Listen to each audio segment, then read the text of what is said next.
This is hell. Late capitalism is having a real crisis at the U.S.-Mexico border, and that crisis is caused by attempts at managing the crisis that is late capitalism. Here to give us his perspective on what he sees happening at the border and in migrant detention centers that some are equating to concentration camps. Writer and member of Atlanta's Housing Justice League, Richard Hunsinger, posted the article at Cosmonaut titled Holocaust Capitalism. You can find that article at cosmonaut.blog. Richard is, you can find out more about Richard's organization, the Housing Justice League, at housingjustice.league.org, and you can follow Richard on Twitter at Dickophrenic, Dickophrenic. Welcome to This Is Hell, Richard. Good morning. How are you doing? Good. It's great to have you on the show. You write that today the left has come to a common acceptance that the detention camps in which migrants are incarcerated are concentration camps. Concentration camps are defined as a place where a large number of peoples, especially political prisoners or members of persecuted minorities, are deliberately imprisoned in a relatively small area with inadequate facilities, sometimes to provide forced labor or to await mass execution. Are the immigrants at the border, in your opinion, are they political prisoners? Is attempting to enter the United States a political act that turns potential immigrants into political prisoners? I would say that I think there is a component of political mediation potential in the situation here. But what I focus on in this article here is mostly sort of the overall geography of the movement of this nomadic proletariat population as a relative surplus population produced by accumulation of capital in this sort of imperial epic global production process that we're in. What do you mean by surplus? What do you mean by surplus population? Because I want to make sure that people understand the terms that you're going to be using throughout our conversation today. Yes, of course. So I'm referring generally to, in Capital Volume 1, Karl Marx talks about the general law of capitalist accumulation. And there is this discussion about how the greater the social wealth and functioning capital and the extent and energy of its growth, there's also the greater absolute mass of the proletariat and the productivity of its labor. And then it creates a greater, larger industrial reserve army, or in this case, a relative surplus population. And that comes about from sort of a sense of when we talk about how capital is created, we have to go to the sort of origins of capitalism, which lie in the example that Marx details in Capital Volume 1 is the primitive accumulation process. That's the term he gives it, so-called primitive accumulation. And the historical process he lays out is the English example of the enclosure of the commons, which was in order to take what people had access to, their means of subsistence, their proximity to their own means of production and means of social reproduction. There had to be a violent and brutal act of dispossessing them of their access to those things.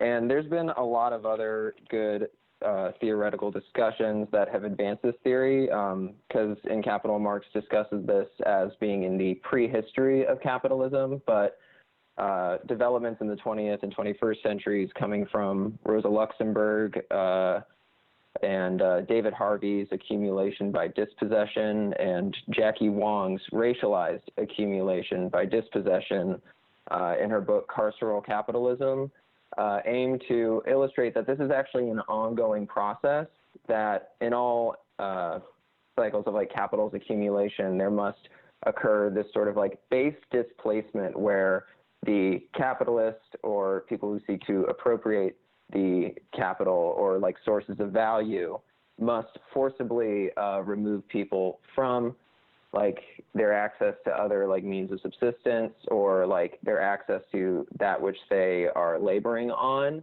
in order to sell it back to them or initiate the sort of productive consumption of their own means of subsistence. You write about how primitive accumulation is capitalism's original sin. Can we address capitalism? Can we in any way reform capitalism, if you will, without addressing that original sin of primitive accumulation? I don't think we can, because like that is sort of like the initiating point. We have to understand where it comes from, that like capitalism and modern capitalism like have like absolutely some sort of like inherent sort of like violent origin, and that it's not just a violent origin, it's a violent ongoing process by which it is able to assert its dominance. There must be this sort of like displacement that forms the base or infrastructure of capital accumulation. So how is capitalism's violence taking place at the U.S.-Mexico border? Okay, so there I wanted to focus on sort of, this is like an interesting thing that I've been noticing too, where like there is this discussion where as these get discussed as concentration camps, which that's a fact, like as this gets discussed, there seems to be an immediate conflation with fascism and immediate parallels with Nazi Germany, which I think there are still distinct differences, though I think there is a clear parallel trajectory emerging that we should not take lightly. But what I wanted to do is, it occurred to me that these camps were not really functioning itself or originating within like a specific function of exterminationist logic, that they were actually like fitting quite neatly into the United States' own like reinvestment into its own means of production and its own like normal capital flows. And so what I talked about there is like there's this primitive accumulation, these other like forms of accumulation by dispossession, which are facilitated by like these large like regional hemisphere trade deals like NAFTA and USMCA, like the new one that Trump is proposing, that are formed by, you know, like multinational corporations protecting their interests in the region. Like free trade only serves like these large like corporate entities, and that just like further like concentrates the like capital of the entire hemisphere into like smaller and smaller hands. So, and it further alienates the sort of like labor populations of Latin American states from that which they're producing. So these, and this is enforced by like brutal intervention into the like social, political, and economic affairs of these Latin American states. So as these like are more and more like very disparate climates of like social, political, and economic instability, of course people are going to have to leave, especially as like climate change is starting to affect their agricultural production. And now like they're moving towards the core where there are greater incentives offered for labor than in the periphery of this region. And so like it's constantly producing this surplus population at the same time as domestic populations in the U.S. citizenry is starting to experience like a lot more downward social mobility. The like income inequality gaps are widening, and that's producing this sort of like fractured reactive consciousness. And like many political leaders are offering this sort of like solution of like economic nationalism and seeking to focus very much on the lives of Americans and Americans first and whatnot. So it becomes like, as they've relied on, they said like the rich have relied on these cheaper labor populations that the nomadic proletariat here as the migrant have provided for them for a while, but now it's starting to come in conflict with its immediate political goals and how it retains power domestically. So these camps are starting to erect themselves as a way to capture this relative surplus population that is the migrant and still be able to profit off of it through the privatization mechanism of it, because 72% of these camps, or 72% of incarcerated migrants are held in privately owned camps. You write the old rallying cry of American jobs for American workers is also a bipartisan talking point, revealing the reactionary one-party state that has always dominated the U.S. working class. In the case of the concentration camps on the border, then, we should not be fooled by either party's posturing in addressing the matter. The reactionary one-party state that has always dominated the U.S. working class. Why do you hear that in American Jobs for American Workers? How is pro-U.S. worker rhetoric reactionary? It's reactionary in that, like, these are ways that the sort of like bourgeois state apparatus seeks to protect itself. Like, this is like another like Marxist point too, where it's just like under a capitalist society and a capitalist mode of production, the state is merely like a dictatorship with the bourgeoisie. So in this case, it's like, and we've seen this like many times between Republicans and Democrats, there is various like surface level differences in positions that parties hold, but roughly they have the same interest, and it is the interest of like the rich, the capitalists within society. And I find it interesting that they are both sort of gravitating towards this economic nationalism, which is a term that the likes of Steve Bannon is very much a fan of. And among Democrats, Elizabeth Warren explicitly used this term in describing sort of her approach to this. And it's a mechanism by which they can retain power over a domestic population by reinserting this sort of like nationalistic patriotism and like sense of self and nationhood that is needed in order to sustain it, because like the proletariat, like the working class, really does not have a country. You write social democratic policy prescriptions for capital's crises and growing racial and class conflict is gaining traction on the right. For example, Tucker Carlson on his Fox News show now engages with critiques of free market capitalism, previously foreign to U.S. conservatives, even inviting a past guest on our show, Angela Nagel, a so-called leftist cultural critic, on as a guest. The manifesto of the El Paso shooter similarly criticizes the failures of American capitalism while supporting social democratic reforms such as universal basic income and universal health care to mitigate class conflict, while also advocating for an increasingly popular ethno-nationalism. How vulnerable is democratic socialism to ethno-nationalism, even fascism, and how can social democrats keep fascism from co-opting social democracy? Well, I think it's actually quite vulnerable in the U.S., mostly because of the fact that like we are a like nation or a state with deeply ingrained like institutions of white supremacy. And the reason I think that social democracy is very vulnerable to this is that it is fundamentally reformist in a way that does not fully contest the like origins of capital and capital accumulation.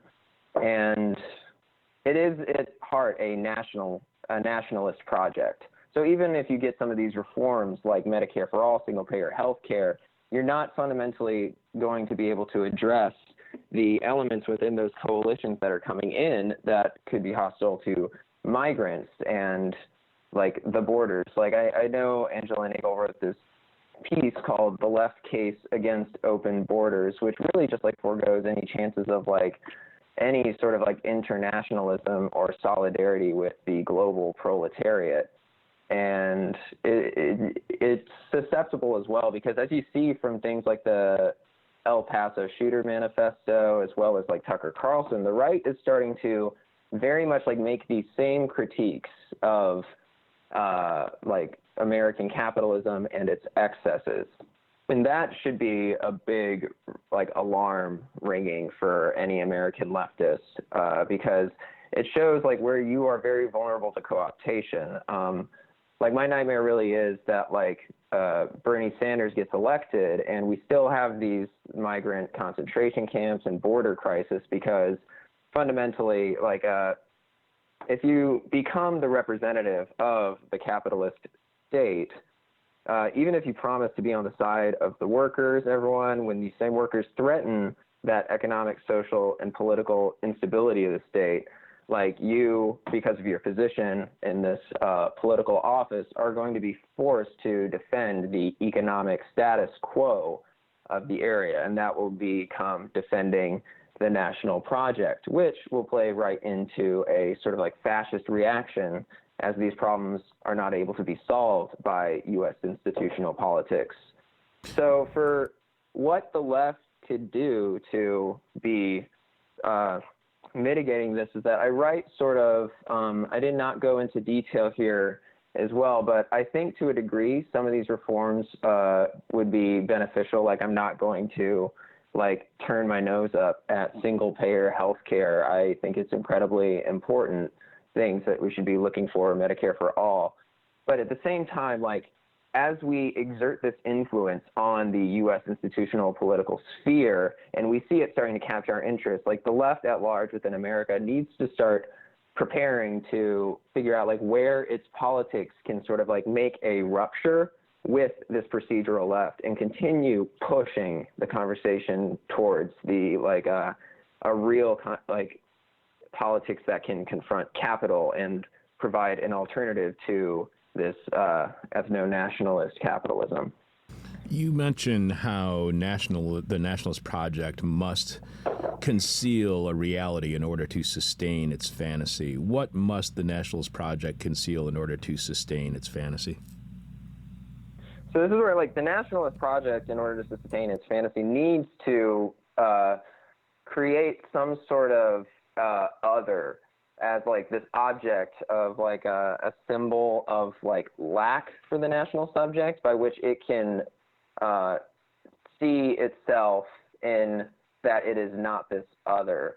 And that's kind of drawing on some psychoanalysis a little bit, but it comes to the fact that like it needs to disengage like people's understandings of its international economic syntheses and ties that it has with its social ties of organization like kinship and citizenry. Like it needs to do that in order to make people still believe that America is this sort of like self-sustaining, like stand-alone power within the world, when in reality we are entirely reliant upon the violent extraction of resources on a global scale. Like we are an imperial power.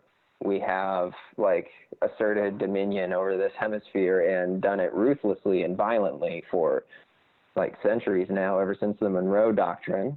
And it only works that we are able to see ourselves as this like citizenry if we are able to see ourselves separate from those that we can point to and say, you do not belong here. So, Richard, we were speaking with writer Richard Hunsinger, also an activist. He has an article at Cosmonaut called Holocaust Capitalism. You write about how forming amongst the anti-corporate strains of U.S. politics is an understanding of the mutual share of responsibility that Republicans and Democrats possess in their inability to counter the tide of corporate influence, instead taking part in the full transformation of the state into a model of realization for capital. What happens to a government like the United States, a representative democracy, when it becomes a model of realization for capital? And what would you say to somebody who argues it always was, that neoliberalism in today's age of late capitalism hasn't changed anything? I would say like they are right very much to an extent. Like when we talk about this transformation, or when I mention it, I'm just saying about like a continuation and sort of like a further realization of a process that is tied to the history of the origins of industrial capitalism, because capitalism has always proceeded in its development through the state form.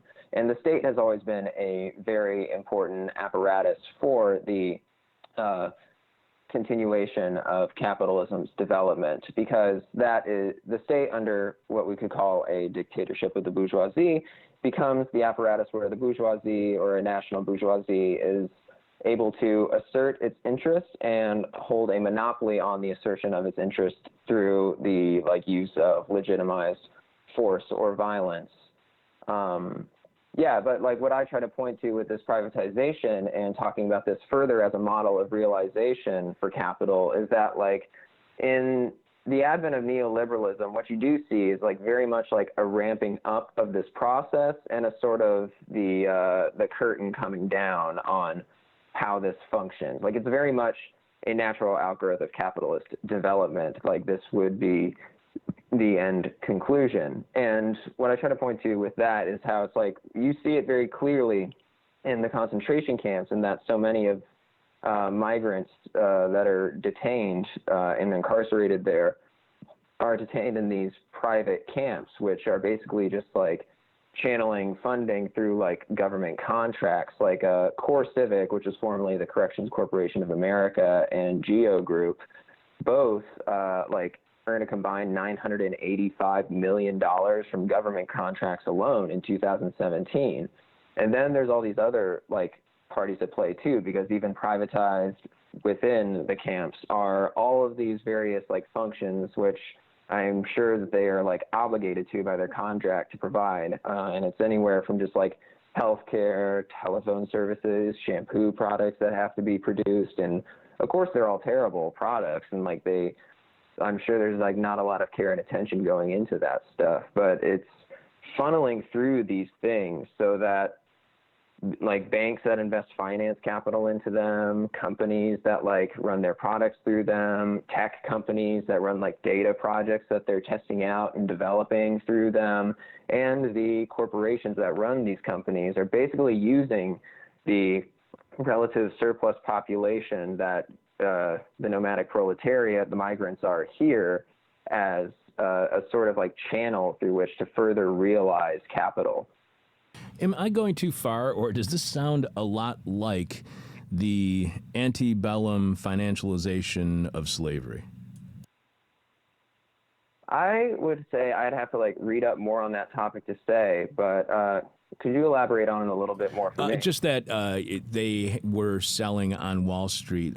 They were commodifying slaves. It was possible to invest and make financial investments within slaves on Wall Street. So it just started, when I read that, I just started thinking about how much and the amount of money that there's a price put on each bed and on each person who is put into these facilities, that is an agreed upon price by Congress that these private institutions get. It just sounds so much like pricing human bodies. It just sounds so much like slavery.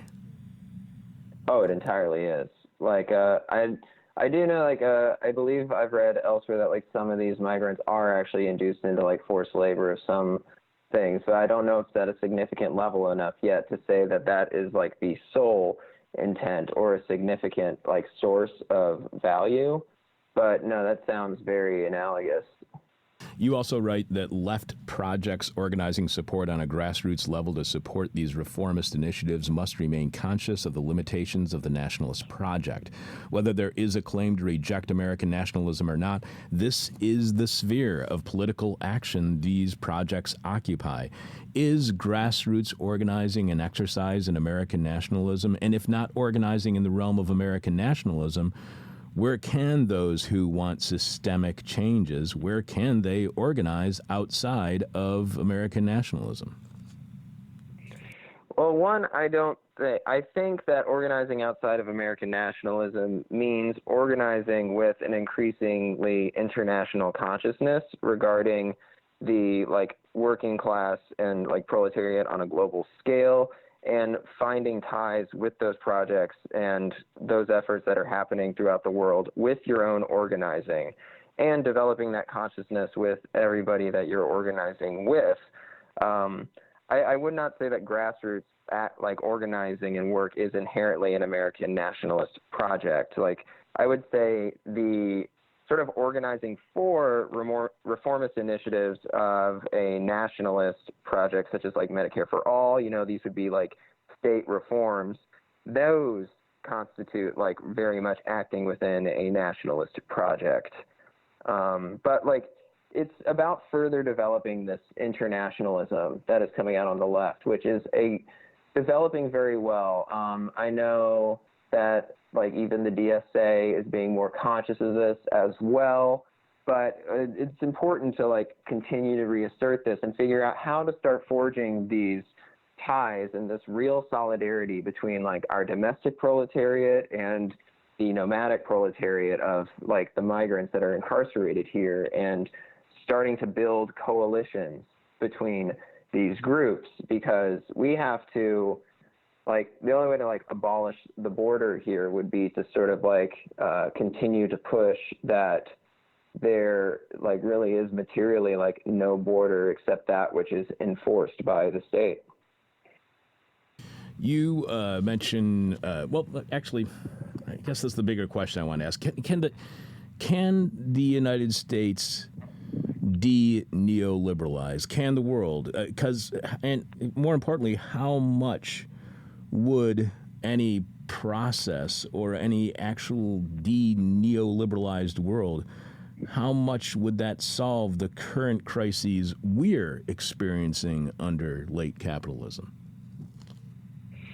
Well, here's the thing with neoliberalism that I think is important to point out. While I think it is like a useful term to kind of like better characterize like the more recent like epoch of like capitalism that we are experiencing, I do think we need to be careful in like making sure that we're not sort of asserting it as a sort of like distinct mode of production or type of society from this, because we have to be very clear that like what we are experiencing now, what we are living in, is the product of like capitalist society continuing to assert itself in the social relations that it needs in order to constantly reproduce itself. It is this constantly homogenizing process of social relations that create capital and form it on a global level. So what was the second part of the question you asked? Again, I'm looking on to the next question already. What I was asking was, how much would that solve the current crises we're experiencing in capitalism if we did neoliberalize, if that's even possible to de-neoliberalize? Mm-hmm. I don't know about like solving the current crises so much as that we have to directly confront them, and solutions will only present themselves through action and confrontation. So are the detention centers then an outcome of poor crisis management during late capitalism? Could the crisis that is late capitalism be managed better, or is any crisis management in late capitalism going to have harmful effects? I mean, I wouldn't necessarily say it's like poor crisis management, because I think this makes perfect sense, especially with like the amount of like concentration camps like that are present within United States history, and like forcible detention of like ethnic groups. Like that's like very much a part of U.S. history, kind of baked into it. It's not really an abnormal practice. And it's not an abnormal practice of like large states on a global scale. Like this happens very much when they're starting to have these like immigration problems that they cannot solve, like because when I was talking earlier about saying like the working class or the proletariat has no country, it's because it is this sort of like universally produced subject by capital accumulation. When we talk about that sort of like base or infrastructure of capital accumulation being a displacement, we're also talking about that like this displacement, this ongoing axis such, creates a continually like larger sort of like surplus population. And if I could point to, this is in Capital Volume 1, Marx says, the same causes which develop the expansive power of capital also develop the labor power at its disposal. The relative mass of the industrial reserve army thus increases with the potential energy of wealth. But the greater this reserve army in proportion to the active labor army, the greater is the mass of a consolidated surplus population, whose misery is an inverse ratio to the amount of torture it has to undergo in the form of labor. The more extensive, finally, the pauperized sections of the working class and the industrial reserve army, the greater is official pauperism. This is the absolute general law of capitalist accumulation. So, like, it's going to be, as capital accumulates, we will be constantly producing like a greater and ever larger sort of like immiserated, dispossessed, like proletariat on a global scale. And that becomes sort of like the conditions for like who must be organized, what must happen, and like how to combat it. Is what we are seeing then at the U.S.-Mexico border in any sense an uprising, if you will, against capitalism's dependence upon the misery of others in order for it to succeed? Is this the revolution against capitalism's utter dependence upon the lowest wage workers so the richest can accumulate wealth? Yeah, I would say that it's like maybe not so much a like conscious revolution, but itself being like a process or like a result of this sort of like ongoing contradiction between like the free movement of capital across borders and the similarly restricted movement of labor populations. Like that is just like an immediate global contradiction that this displays like perfectly. It is a real just like picture of like that which is not adding up, and it's that sort of like disengagement of societies like or of like a nations or metropolitan societies like organizations of kinship and citizenship, disengaging with the international economic syntheses that actually constitute it. So like I think what we're seeing too is a like sort of a global like revolution against the concept of nationalism, and that in turn like fueling the nationalist reaction against it, which is what plays into the sort of like fascist reaction. So is any uprising that is happening today about the fact that capital has more freedom than people? And if that is the case, to what extent do we actually realize that within, say, the mainstream political debate? Does everybody have, I'm trying to figure out, does everybody have a sense of this, that capital has more freedom than people and we're rising up against it? Or are we utterly aware of it? If that makes sense. I think like I think a lot of the American left is like very aware of this. I think that contradiction is one that is discussed very openly by people that pay attention to the migrant camp situation.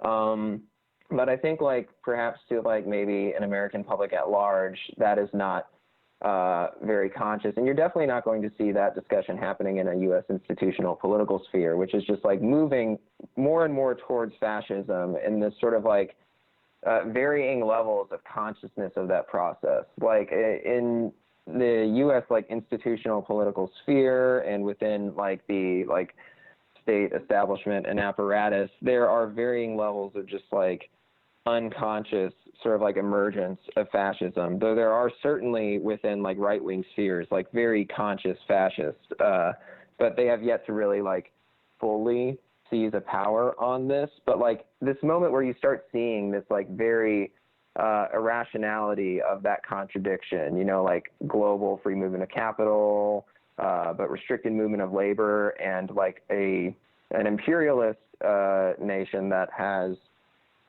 relied upon like this cheap, like nomadic proletariat for like cheaper labor for so long, starting to like reject that, incarcerate that, and turn back towards its domestic labor population, despite the fact that it's been deindustrializing and de-skilling this domestic labor population for decades, is producing this sort of like irrationality that moves from like a sort of like conscious and like sensible like investment into the society's own means of production, more and more so into this like investment into society's own like means of self-destruction, which is like where you start to see fascism like really forming. Like I like following Paul Virilio via Deleuze and Guattari's discussion of fascism and micropolitics as this sort of like emergence of the suicidal state. Just a couple more questions for you, Richard. You write that considering the origin of these displacements that have created the nomadic proletariat, we must take into account the long history of U.S. military and political intervention in the affairs of Latin American states, which lays a foundation for current waves of migration. Latin American intervention, the intentional and violent arrangements of political power in those countries for the benefit of U.S. interests is a history with a clear end goal, and that has been the dominance over the claim to ownership of surplus value created in production by multinational corporations that have in turn enforced monocultural agricultural production, super exploitation, and further alienation of those laborers from that which they produce. In order for us to address the border and the problems that people are facing at the border right now, at the U.S.-Mexico border, do we have to confront American exceptionalism and innocence? Does confronting the issues at the border mean admitting that the American myth that so many on the right believe in is wrong? Oh yeah, totally. Like, American exceptionalism needs to be like very much dismantled in the hearts and minds of the U.S. population, and we need to be constantly challenging and like uncovering like efforts we see to like destabilize Latin American countries for the like U.S. interests. Like very good efforts in this are like a development of this consciousness was seen this year, I think, in like the very like easy like push against what was quite obviously, like the U.S. backing like a very like not popular coup attempt within Venezuela with like clear economic interest at play. More and more people discussing and analyzing the history of like Latin American intervention. Like, I think something like within the last like half century, there have been like 50 plus like U.S. like interventions in Latin American states, or like various like coups supported by the United States in those countries. So yeah, it's really important to constantly be challenging the narrative that the U.S. has of itself. One last question for you, Richard. We have been speaking with writer and activist Richard Hunsinger, who posted the article at Cosmonaut titled Holocaust Capitalism. Richard is a member of Atlanta's Housing Justice League. You can find out more about the Housing Justice League at housingjusticeleague.org. You can find his article, Holocaust Capitalism, at cosmonaut.blog. And you can follow Richard on Twitter at Dickophrenic, DICKOPHRENIC, which is an awesome Twitter handle. One last question for you, Richard. And as we do with each and every one of our guests, it's the question from hell, the question we hate to ask, you might hate to answer, our audience is going to hate your response. You write, the transition to fascism is seamless because the progression is inherent in capital's crisis in the U.S., where the capitalist mode of production is so highly developed with heavily ingrained institutions of white supremacy. Capital's tornado reaches an intensity and magnitude of crisis to make the qualitative shift to the black hole of fascism's suicidal state. The movement is not yet complete, and we may yet have time to prevent a new American Holocaust. Its death will only be real if we act. What would a new American Holocaust look like? I do not want to picture that or envision it, because I do not want to, first I will just say this, that it's just, I think that when we talk about the Holocaust with this in relation to it, it's that like we need to sort of understand that the extermination logic that emerged out of Nazi Germany itself was like a part of like specific set of like material conditions that we are a bit closer, I think, than we are comfortable with to replicating to an extent, because people are already dying and being murdered by guards in these camps, people already being like shot and killed by CBP on the border before they even get into these camps. Like, and you've got like right wingers and people all over the place, like calling for their like removal, like violent expulsion from the country. Like, it's, we often sometimes view the like Holocaust of Nazi Germany as some sort of like singular historical event. And I think we're sort of missing the ways in which this is quite reproducible by other societies, because I would say like the United States itself too, in its own history of like settler colonialism and like in the Manifest Destiny period, has very much a logic of exterminationism sort of like in its core of like how it addresses crises. And here, like we're seeing it turn into this very seamlessly because it's part of this reaction. It's reverting back to its own sort of like violent reassertion of its own power here. And like my nightmare as well as that too is just that like if Bernie Sanders gets elected and things don't improve, but there is more and more support for these like social democratic reforms and this like sort of like idea of like a socialism, then like that paves the way very much for like an even more intense backlash, like an even more intense fascist reaction if people embrace the sort of like socialism or like only on a nationalist scale, but reject the more progressive tendencies of like a socialist movement, then they will. So that perfectly paves the way for like an actual like national socialist to emerge and for the exterminationism of the U.S. to just accelerate. So I am deeply worried about this situation. I don't really have a lot of faith in the U.S. institutional political sphere to address this. I think a lot about Barack Obama's promise back in 2008, 2008 to close Gitmo, and that is still open. So it's like it's very much outside of the hands of whoever you elect at the head of state. And it's honestly disgusting to me that they're all using it as a talking point right now on the debate stage. Like I just can't. Richard, I really appreciate you being on the show this week. And last Saturday night, I appeared live on stage on this guy's show called the Michael Brooks Show here in Chicago. It's out of Brooklyn. But I just wanted to tell you this one thing I overheard in the lobby beforehand amongst all these lefty-type people who were talking to each other. I overheard this one quote, and I thought it was so incredibly adorable that I wanted to share it with you. I heard this guy say, "That's when I was like, wow, I never knew I was a Marxist." I thought that was the cutest thing in the world. Guy had Wait, who? Some random guy in the audience. I just overheard him say, "Wow, that's when I was like, wow, I never knew I was a Marxist." Like he just woke up to the fact. I just thought it was a fascinating thing.